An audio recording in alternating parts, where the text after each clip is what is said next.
दूर दूर से आए हुए समस्त श्रद्धालु श्रोता बंधुओं, धर्मानुरागी सज्जनों, श्रद्धामयी माताओं,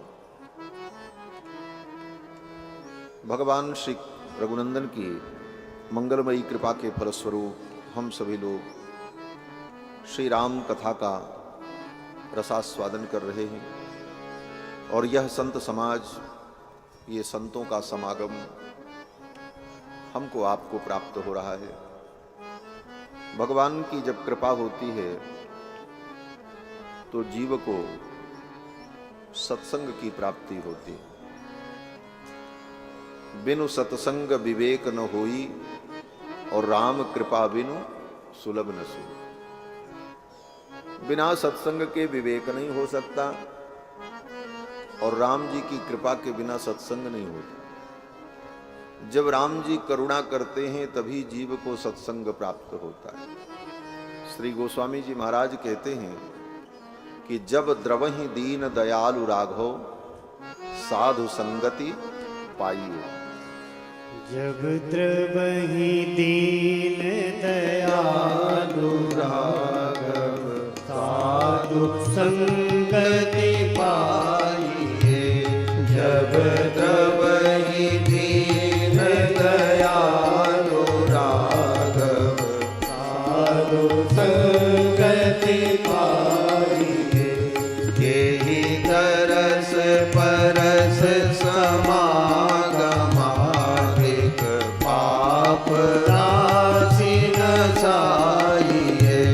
केहि तरस परस समागमादिक, पाप राशि नसाइए। जब द्रवहि दीन दयालु राघव, साधु संगति पाइए। जब द्रवहि दीन दयालु राघव, साधु संगति पाइए। साधु संगति पाइए। साधु संगति पाइए। भगवान जब द्रवीभूत होते हैं, करुणा करते हैं, तो जीव को सत्संग की प्राप्ति होती है। और सत्संग में आकर के ही मोह का नाश होता है। बिनु सत्संग न हरि कथा, तेहि बिनु मोह न भाव। बिना सत्संग के भगवान की कथा नहीं मिलेगी, और बिना कथा के मोह का नाश नहीं होगा। चाहे जितना वेद वेदांत पढ़ लो,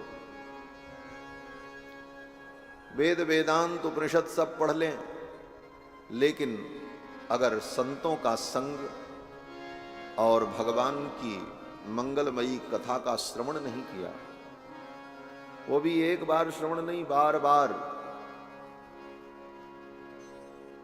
तब तक मोह का नाश नहीं होगा।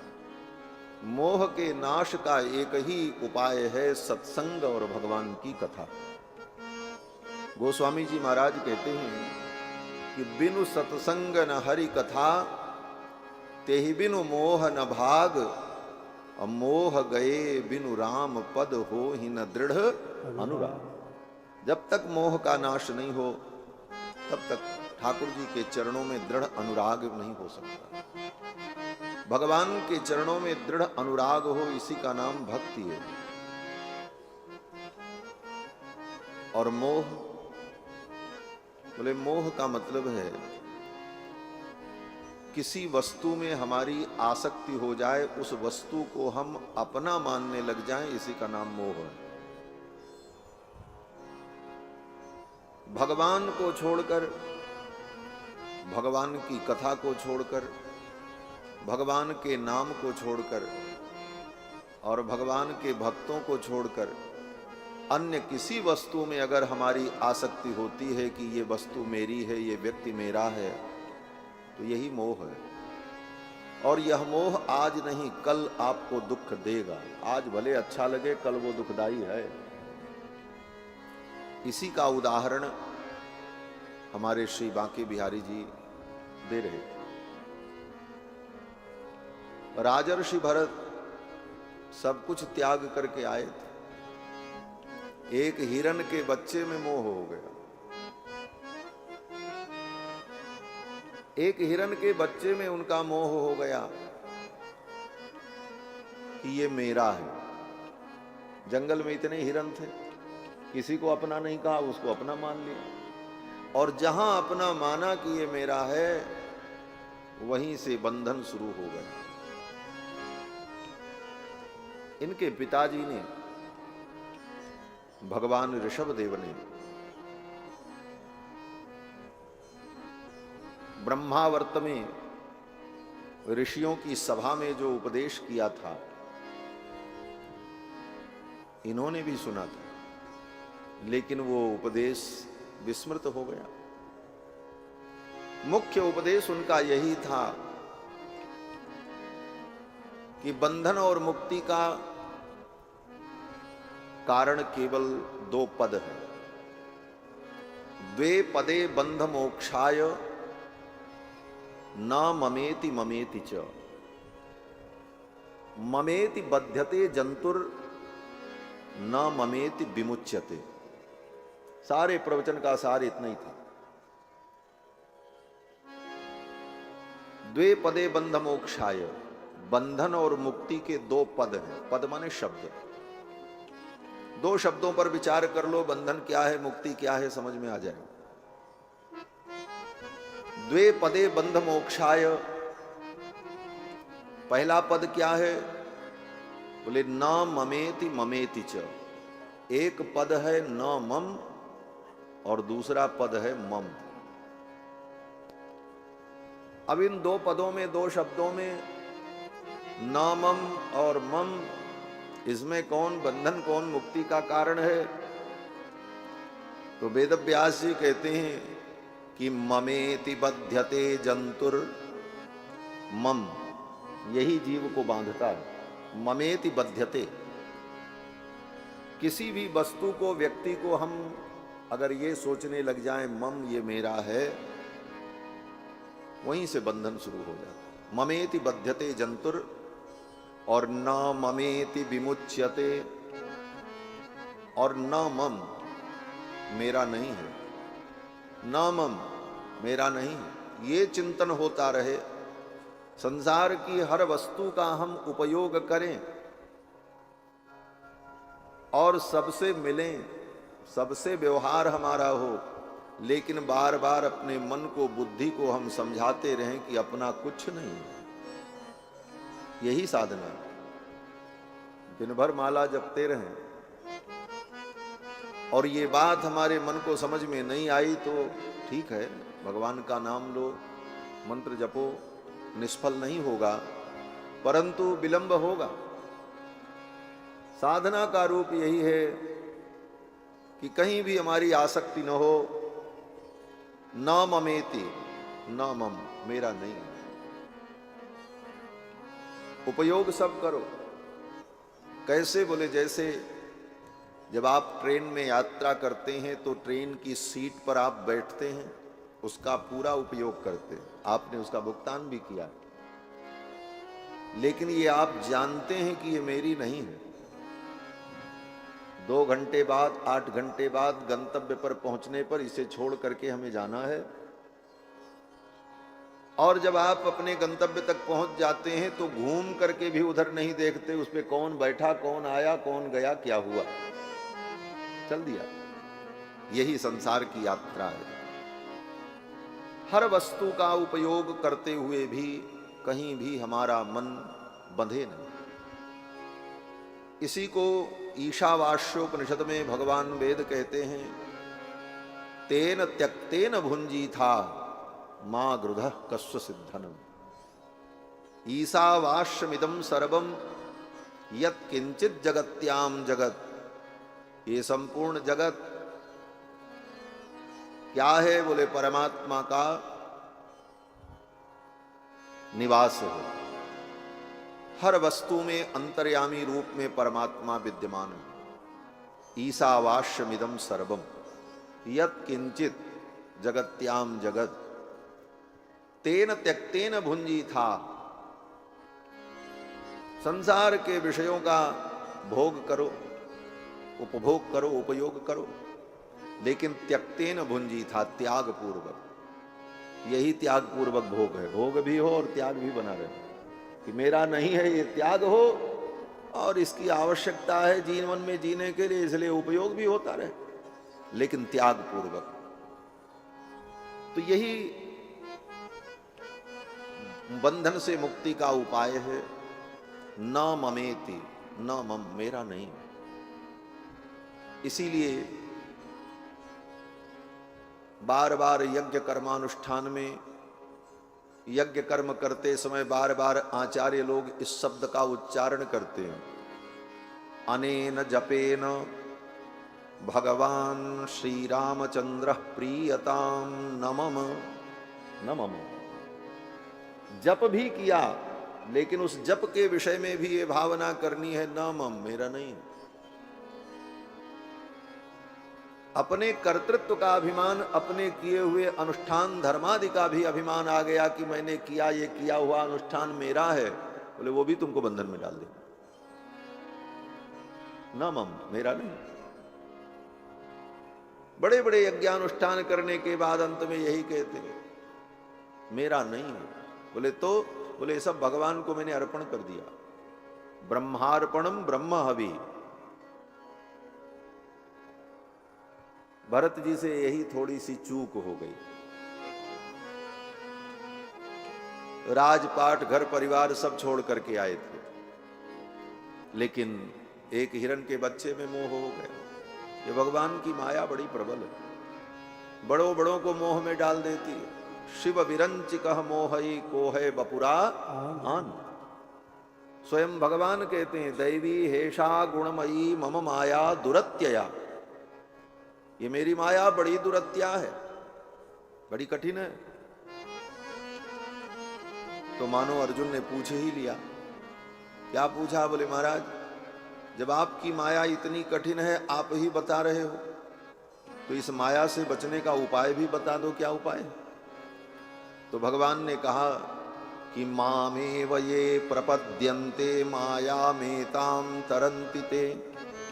जो मेरी शरण में आ जाएंगे वो मेरी माया से पार होंगे। तो भगवान की माया तो बड़ों बड़ों को मोह में डाल देती है। श्री भरत जी महाराज, राजर्षि भरत को हिरण के बच्चे में मोह हो गया कि ये मेरा है, जबकि सब कुछ छोड़ करके आए। हमारे पूज्य स्वामी जी महाराज इस प्रसंग में कहते थे कि ये केवल भरत जी के साथ ही नहीं हुआ, आज भी होता रहता है। बड़े बड़े महात्मा घर परिवार सब कुछ छोड़कर, विरक्त होकर महात्मा बन जाते हैं। उसके बाद भी वहां की संपत्ति, समाज का मोह छूटता है तो मठ मंदिर की संपत्ति का मोह उत्पन्न हो जाता है, खाली रूप बदल जाता है। वहां समाज और अपने वर्ग में जो प्रतिस्पर्धा होती है, वो प्रतिस्पर्धा वहां छूट जाती है। यहां आने के बाद यहां की प्रतिस्पर्धा शुरू हो जाती, हम बड़े तो हम बड़े। केवल उस माया का रूप बदलता है और वो किसी न किसी रूप में फिर आ जाता है। वहां पर परिवार का मोह, यहां शिष्यों का मोह, ये मेरा चेला, ये मेरा चेला। चेले की लड़ाई शुरू होती है। हमारे चेले के घर वो क्यों पहुंच गए, हमारे चेले के यहां अमुक महात्मा ने कथा क्यों सुना दी, इसकी लिए लड़ाई होती महाराज। बड़ी विडंबना है। एक सच्ची घटना आपको बताऊं, याद आ गई इसलिए कहते, नाम नहीं लेंगे।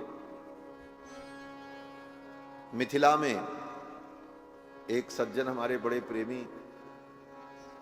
उनकी इच्छा हुई कथा कराने की। कथा की तिथि तय हो गई, सब कुछ हो गया। तो उनके जो गुरुजी थे, अच्छे हैं, महात्मा हैं, हम उनका आदर करते हैं। लेकिन उनको जब पता चला कि वो कथा सुनाने आ रहे हैं, तो महात्मा ने कहा नहीं, उनकी कथा नहीं होगी। बोले महाराज, हम तो वचन दे दिए हैं, कह दिए। तो बोले तो अगर वचन दे दिए हो तो कैसे भी मना करो, उनकी कथा नहीं होनी चाहिए। अगर उनकी कथा हुई तो हम यहीं आत्मदाह कर लेंगे।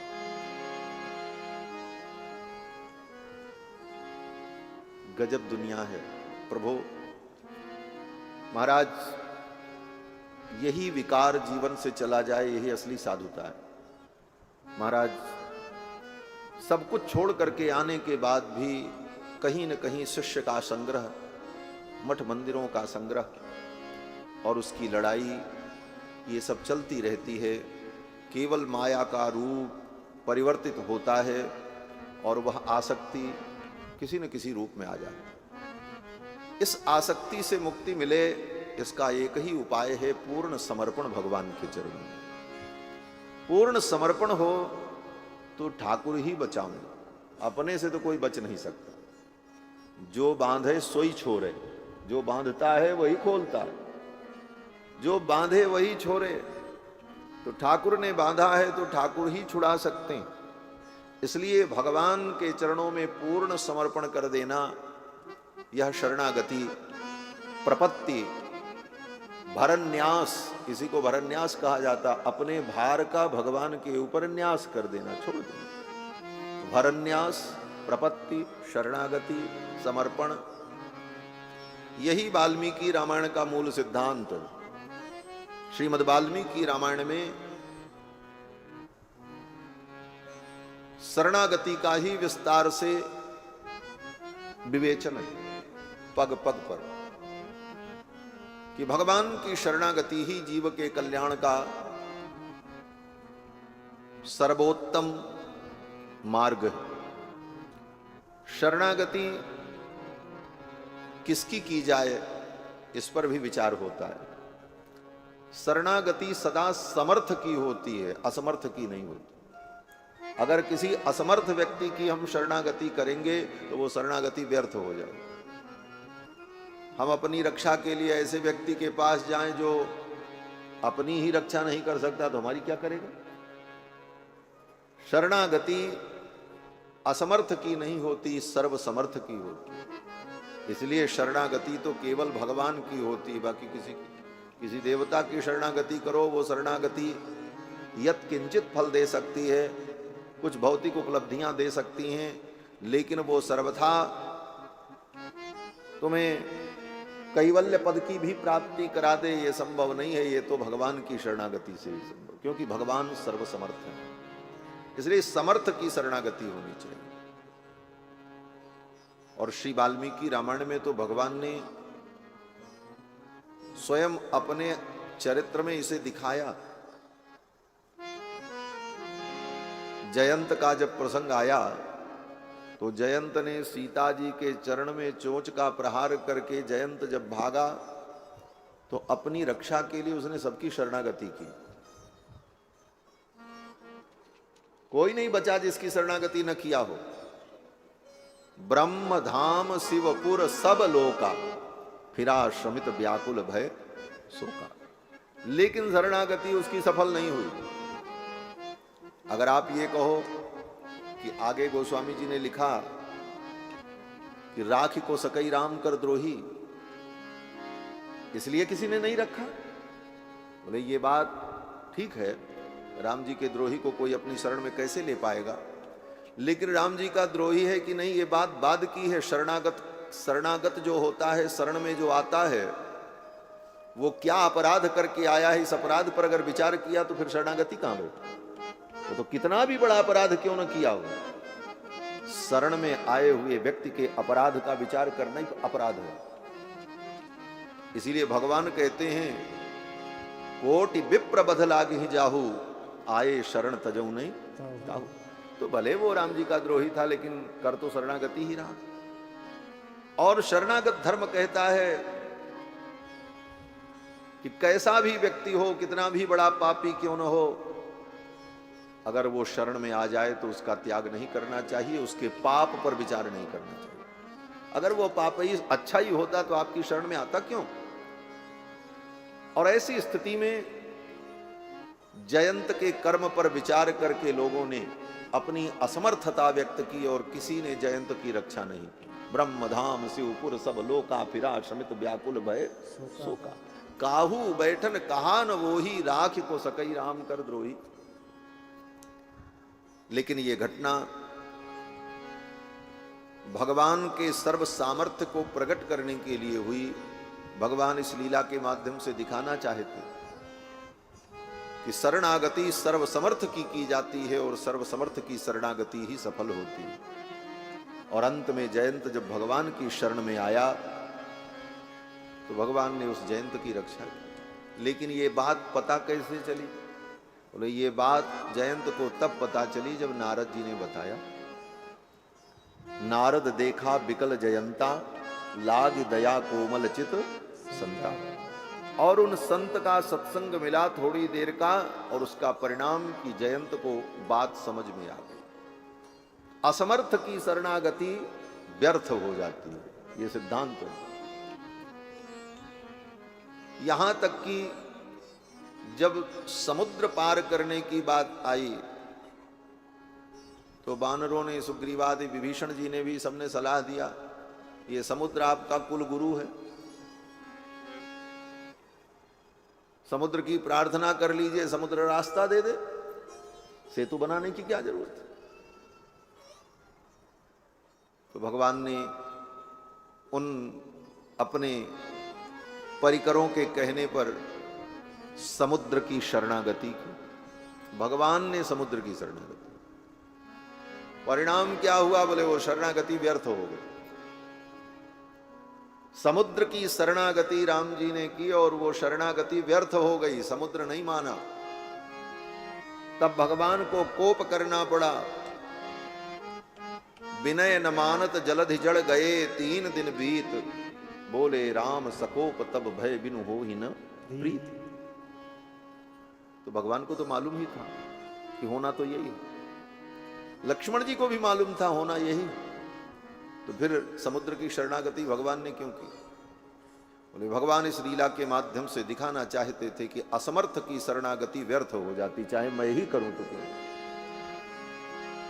भगवान ही एकमात्र शरण्य है। सर्वलोक शरण्याय राघवाय महात्मने, निवेदयत माम क्षिप्रम विभीषण मुपस्थितम। विभीषण ने जब शरणागति की तो यही कहा विभीषण ने कि सर्वलोक शरण्याय, जो सर्वलोक शरण्य हैं मैं उनकी शरण में आया। तो शरणागति सदा समर्थ की होती है, असमर्थ की शरणागति व्यर्थ हो जाती है। श्रीमद् वाल्मीकि रामायण में इसी शरणागति के भाव का वर्णन पग पग पर है। जितने प्रसंग हैं सब प्रसंगों में शरणागति का ही सिद्धांत अलग अलग ढंग से, अलग अलग भाव से प्रकट होता है। इसीलिए हमारे आचार्यों ने कहा कि रामायण दीर्घ शरणागति ग्रंथ है। इसमें शरणागति के समस्त सूक्ष्म सिद्धांतों का चिंतन आचार्यों ने किया और आदि से अंत तक शरणागति ही होती है। सबसे पहले शरणागति किसकी हुई? रामायण में देवताओं की शुरुआत ही देवता से हो रही है। ये रामायण कहती है जिनके पास तुम अपनी रक्षा के लिए जाना चाहते हो उनको देखो, वो भी इन्हीं के पास आ रहे हैं रक्षा के लिए। देवता किसके पास गए? रावण ने जब अपनी गदा उठाई, देवता लोग स्वर्ग छोड़ करके भाग गए।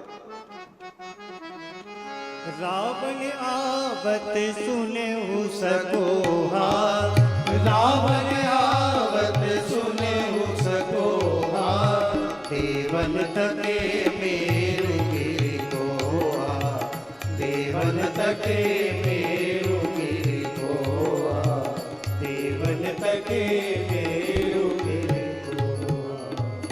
देवता स्वर्ग छोड़ करके भागे और गुफाओं में जाकर के आश्रय लेने लगे।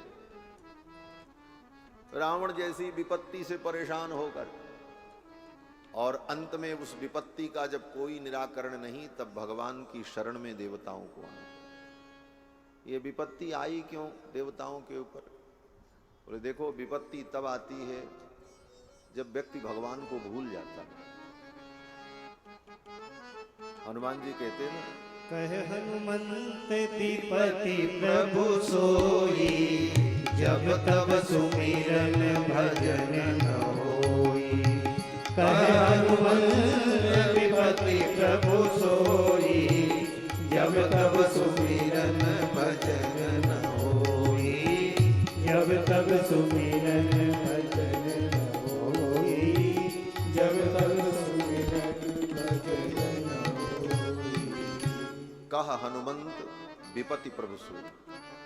विपत्ति क्या है? बोले जब भगवान का सुमिरन भजन बंद हो जाए, समझो विपत्ति आने ही वाली। भगवान को भूल जाना ही सबसे बड़ी विपत्ति। विपद विस्मरणम विष्णोः संपन्न नारायण स्मृति।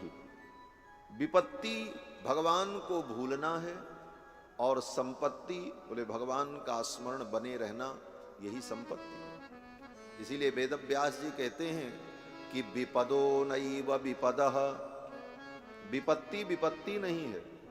संपदो नैव संपदः, संपत्ति संपत्ति नहीं है। बोले तो फिर विपत्ति संपत्ति क्या है?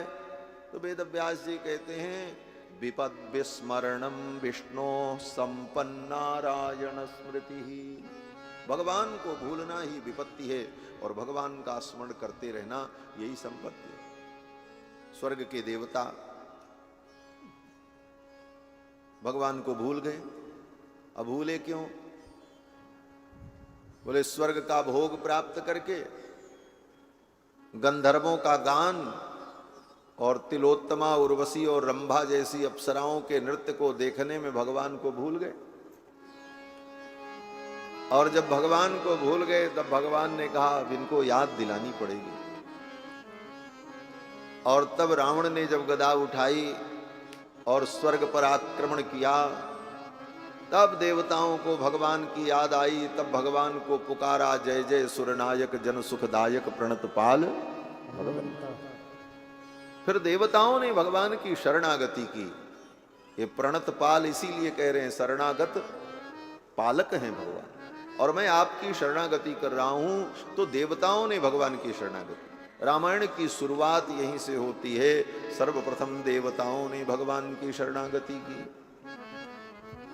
जो सर्व समर्थ हैं, जिनको समर्थ कहा जाता है, वे देवता भी भगवान की शरणागति की। देवताओं की शरणागति के बाद भगवान का अवतार हुआ। फिर विश्वामित्र जी भी अपने को असमर्थ पाए और भगवान की शरण में आए, और भगवान को पाकर के उन्हें लगा कि मुझे सब कुछ मिल गया। विश्वामित्र महानिधि पाई। आगे भगवान चले तो मिथिला में भक्तों ने शरणागति की। फिर भगवान मिथिला से लौट करके आए, वन की यात्रा पर चलने लगे तो लक्ष्मण जी ने भगवान की शरणागति की। सभ्रातुश्चरणौ गाढ़ं निपीड्य रघुनंदनः। फिर चित्रकूट में श्री भरत जी ने शरणागति की। फिर दंडकारण्य में भगवान ने प्रवेश किया तो दंडकारण्य के मुनियों ने भगवान की शरणागति की। मंगलानि प्रयुञ्जानाः प्रत्यगृह्णन् दृढ़व्रताः। उन मुनियों ने भगवान की शरणागति करते हुए कहा कि रक्षणीयस्त्वया सस्वत।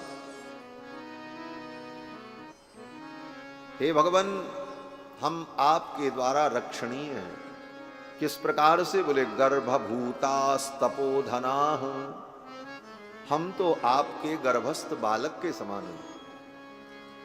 जैसे गर्भ का बालक अपनी रक्षा का कोई उपाय नहीं करता, गर्भ में जो बच्चा होता है वो अपनी रक्षा का कोई उपाय नहीं करता, वो तो निश्चिंत है। क्यों? बोले जिसके गर्भ में है वो मां जाने, उसकी जिम्मेदारी है। मां सावधानी से उठे, सावधानी से बैठे, क्या खाना है वो खाए, समय से विश्राम करे, जिससे वो बच्चा सुरक्षित रहे गर्भ में। ये जिम्मेदारी किसकी है? मां की। उन मुनियों ने दंडकारण्य में कहा रक्षणीयस्त्वया सस्वत गर्भभूतास्तपोधनाः। हम तो आपके शरणागत हैं। गर्भस्थ बालक के समान, जैसे गर्भस्थ बालक अपने भोजन की भी चिंता नहीं करता। शरणागति का यही मतलब होता है, सब कुछ भगवान के ऊपर छोड़ दो। जैसे गर्भस्थ बालक इसकी भी चिंता नहीं करता कि हमको भोजन कौन देगा, इसकी चिंता भी मां को करनी है, और ना करे तो उसकी भी कोई परवाह नहीं। तो हे प्रभु, हम आपके शरणागत हैं, आप सर्वविध हमारी रक्षा करो। तो दंडकारण्य के मुनियों ने शरणागति। आगे जाने पर सबरी ने शरणागति की, सुग्रीव ने शरणागति की, हनुमान जी ने शरणागति की,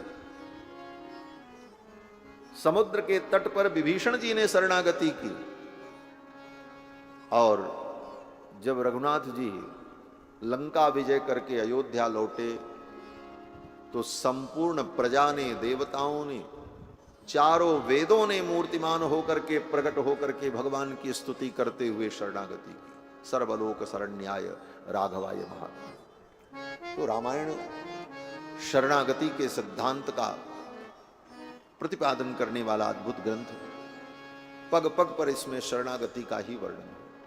और भगवान की शरणागति कर ले तभी व्यक्ति मोह से बच सकता है। कर्म का भरोसा, ज्ञान का भरोसा, भक्ति का भरोसा, बोले कर्म, ज्ञान, भक्ति, अनुष्ठान, जप, इनके भरोसे अगर आप हो तो कहीं न कहीं मोह हो सकता है। लेकिन अगर इन सब को करते हुए, ज्ञानानुष्ठान करते हुए, कर्मानुष्ठान करते हुए, भक्ति का अनुष्ठान करते हुए, जप तप करते हुए भी, इन सारे कर्मों को करते हुए भी इन कर्मों का भरोसा न करके केवल भगवान का भरोसा करना, यही शरणागति है। और यह स्थिति हो जाए तो उस व्यक्ति को मोह नहीं होता। लेकिन ये बात तब समझ में आएगी जब बहुकाल करिए सत्संगा, तब हुई हैं सब संशय भंगा। कल के प्रसंग में आप सभी लोगों ने श्रवण किया कि भगवान विश्वामित्र जी के साथ सिद्धाश्रम पधारे। गंगा के तट पर विश्वामित्र जी का आश्रम सिद्धाश्रम, उसका एक नाम बामनाश्रम भी है। बामन भगवान ने वहां पर तप किया था। बामनावतार में बामन भगवान ने वहां पर तप किया था कई वर्षों तक, इसलिए उसका नाम बामनाश्रम भी है। विश्वामित्र जी ने जब अपने आश्रम का परिचय दिया तो यही कहा कि इह राम महाबाहो विष्णुर्देव नमस्कृतः। हे महाबाहु, भगवान विष्णु ने जब वामनावतार धारण किया था तो उन्होंने यहां रह करके तप किया है। एष पूर्वाश्रमो राम वामनस्य महात्मनः। ये वामन भगवान का पूर्वाश्रम है, उन्होंने यहां रह करके तप किया है, इसीलिए इसका नाम सिद्धाश्रम भी है। और दूसरे शब्दों में मानो विश्वामित्र जी संकेत करते हैं, राम ये तुम्हारा ही आश्रम है, इसको अपना ही समझो। क्यों? बोले आप ही तो वामन थे, विष्णु भगवान ही तो वामन बने। वेद भगवान यही तो कहते हैं, इदम विष्णुर्विचक्रमे त्रेधा निदधे पदम। भगवान विष्णु ही जब वामन के रूप में प्रकट हुए तो त्रेधा निदधे पदम, 3 पग में संपूर्ण ब्रह्मांड को नाप लिया। त्रीणि पदा विचक्रमे, भगवान त्रिविक्रम ने, भगवान विष्णु ने 3 पग नापने के क्रम में संपूर्ण ब्रह्मांड को नाप लिया। वही वामन, वही त्रिविक्रम श्री राम के रूप में प्रकट है। तो विश्वामित्र जी कहते हैं, हे राम ये आपका ही आश्रम है, इसको आप अपना ही समझो। भगवान श्री राम बड़े प्रसन्न हुए। मुनि महात्माओं ने बड़ा आदर समादर किया और पहुंचते ही राम जी ने कहा, मुनिवर अब आप यज्ञ की दीक्षा ग्रहण करें। अद्यैव दीक्षां प्रविशि भद्रम ते मुनिपुंगव। अद्यैव दीक्षां प्रविशो, हे भगवान आज ही आप दीक्षा ग्रहण करें और ये सिद्धाश्रम आपका सिद्धाश्रम बन जाए। विश्वामित्र जी बड़े प्रसन्न हुए और सुंदर मुहूर्त में यज्ञ का संकल्प लिया और यज्ञ का संकल्प लेकर प्रशस्त वेदिका पर विराजमान होकर के विश्वामित्र जी महाराज यज्ञ करने लगे। प्रज्ज्वाल ततो वेदि सोपाध्याय पुरोहिता। बड़े बड़े उपाध्याय, उपाध्याय माने विद्वान, ऐसे विद्वान लोग, पुरोहित लोग विधि विधान का निरूपण करने लगे। यज्ञ प्रारंभ हुआ।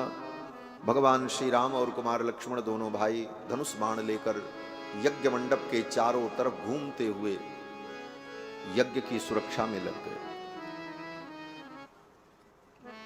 एक जगह बैठ करके राम लक्ष्मण दोनों भाई यज्ञ की सुरक्षा नहीं कर रहे थे।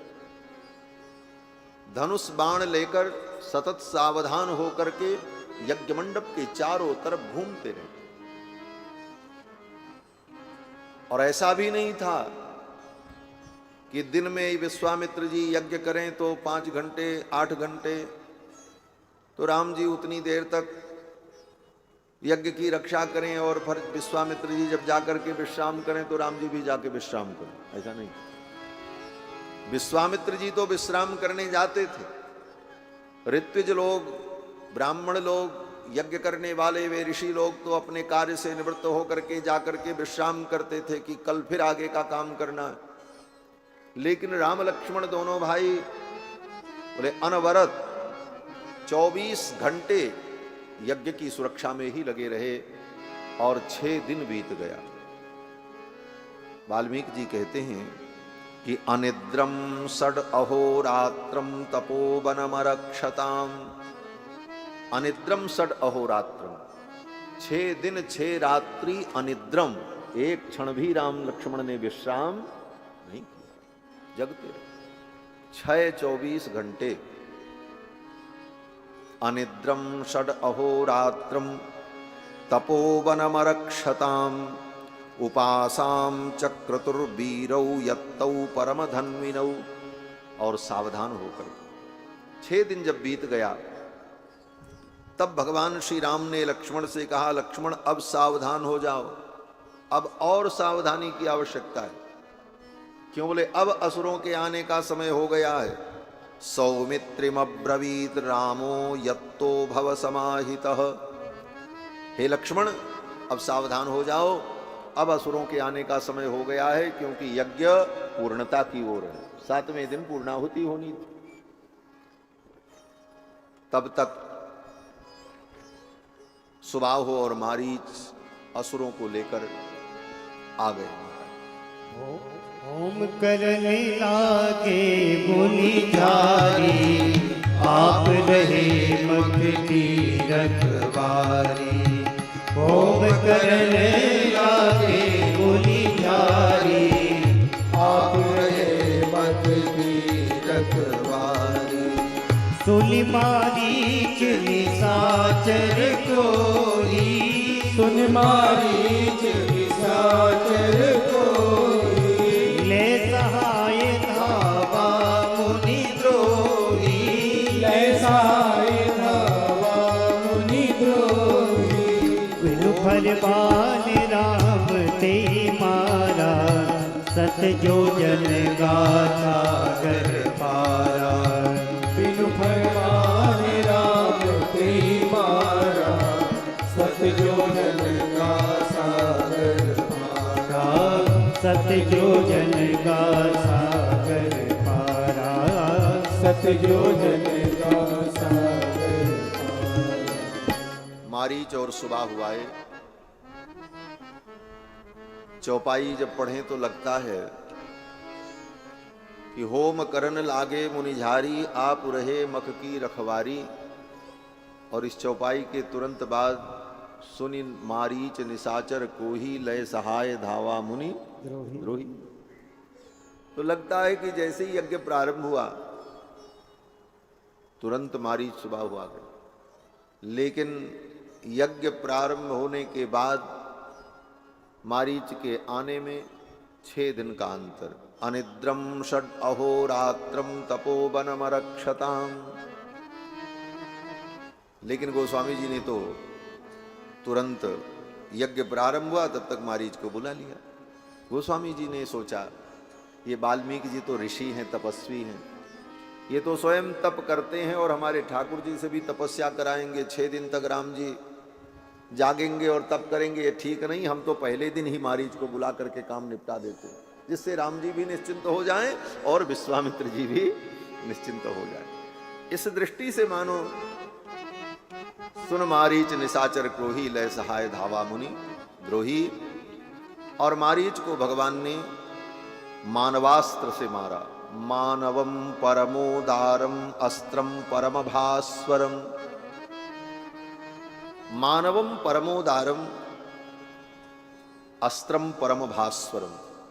परम तेजोमय मानवास्त्र। मानवास्त्र की विशेषता क्या होती है? तो वाल्मीकि जी कहते हैं ये मानवास्त्र जो है ना, ये बड़ा उदार होता है। मानवम परमोदारम, ये बड़ा उदार है। इसकी उदारता क्या है? बोले ये प्राण नहीं लेता है, ये केवल दूर फेंक देता है। तो मानवास्त्र का प्रयोग राम जी ने मारीच के लिए किया।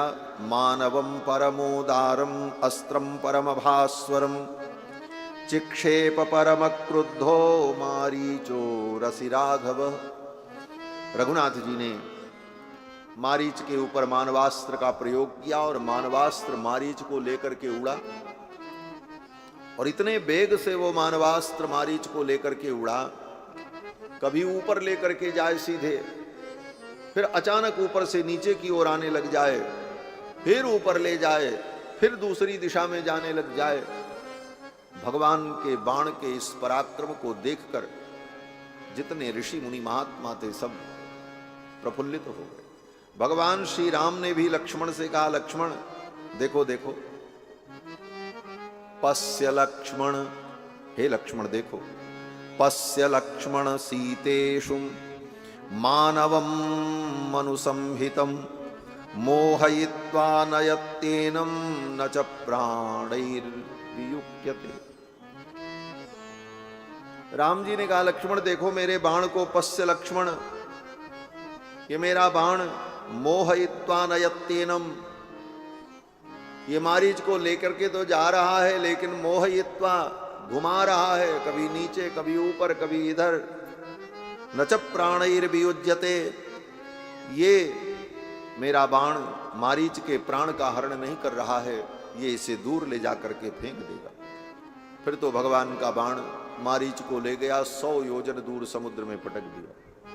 7 योजन का सागर पारा। समुद्र के मध्य में ले जाकर के एक टापू था, उसी टापू में बाण ने पटक दिया। एक महात्मा कहते वो टापू कहाँ है? बोले वही मॉरिशस है जहां जाकर के मारीच गिरा। मॉरिशस में जाकर के गिरा मारीच और फिर लौट करके आया नहीं बेचारा। उसने सोचा अब कहाँ जाएं, एक बार बाण मारा तो यहां आकर के गिरे, दोबारा छोड़ेंगे नहीं, राम जी मार ही देंगे। इसलिए मारीच वहीं रह करके तपस्या करने लगा। आगे वाल्मीकि रामायण में वर्णन आता है, मारीच महात्मा बन गया महाराज, सुंदर आश्रम बनाया वहीं पर टापू में, सुंदर फल और पुष्प के वृक्ष लगाए और उसका आहार भी शुद्ध हो गया। नियताहार, वाल्मीकि जी ने वहां पर कहा कि वो नियताहार हो गया, नियम से रहने लगा। क्यों? बोले भगवान का आयुध उसको लग गया ना। भगवान के आयुध शंख चक्र धनुष बाण के जब चिन्ह हो जाते हैं, लग गए तो समझो फिर अब वो तो वैष्णव हो ही गया। तो भगवान का बाण लगा तो उसके अंदर भक्ति आ गई, फिर तो अपना मंत्र का जप करता था। तो बाद में मारीच ने जाकर के बहुत प्रेरणा की, फिर भी वो तैयार नहीं हुआ।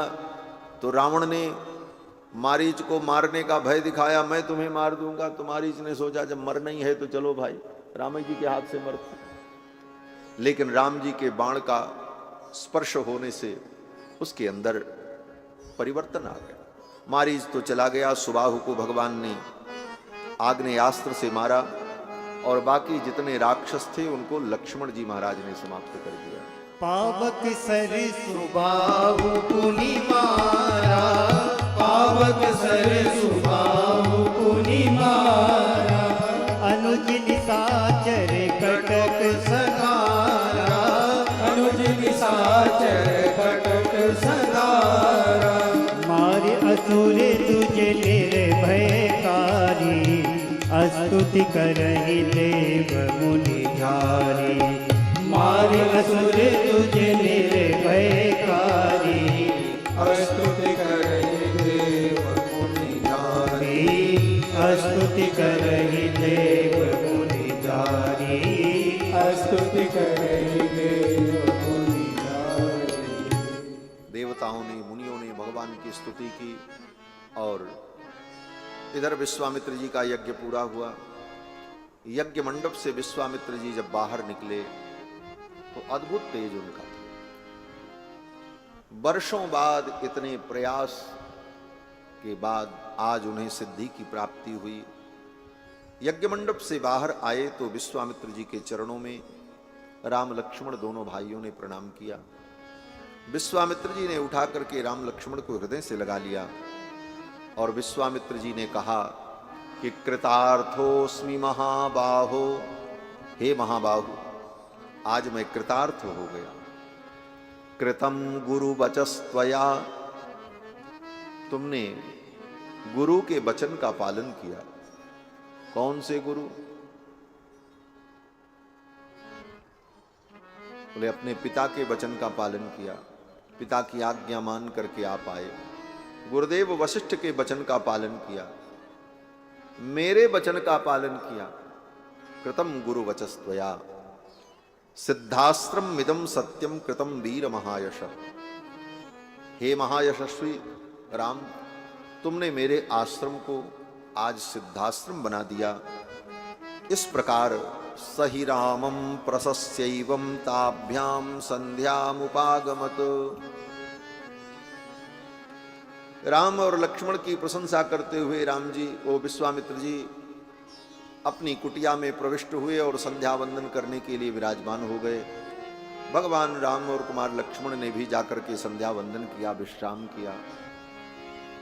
इस प्रकार भगवान ने विश्वामित्र जी के यज्ञ की रक्षा की और कुछ दिनों तक भगवान विश्वामित्र जी के आश्रम में निवास करते हैं। तह पुलि कछुक दिवस रघुराया, तह पुलि कछुक दिवस रघुराया, रहे कीन दे प्रण परदाया, रहे कीन दे प्रण परदाया, भगत हेतु बहु कथा पुराना, भगत हेतु बहु कथा पुराना, कहे विप यद्यपि सब जाना, कहे विप यद्यपि सब जाना, तह पुनि कछुक दिवस रघुराया,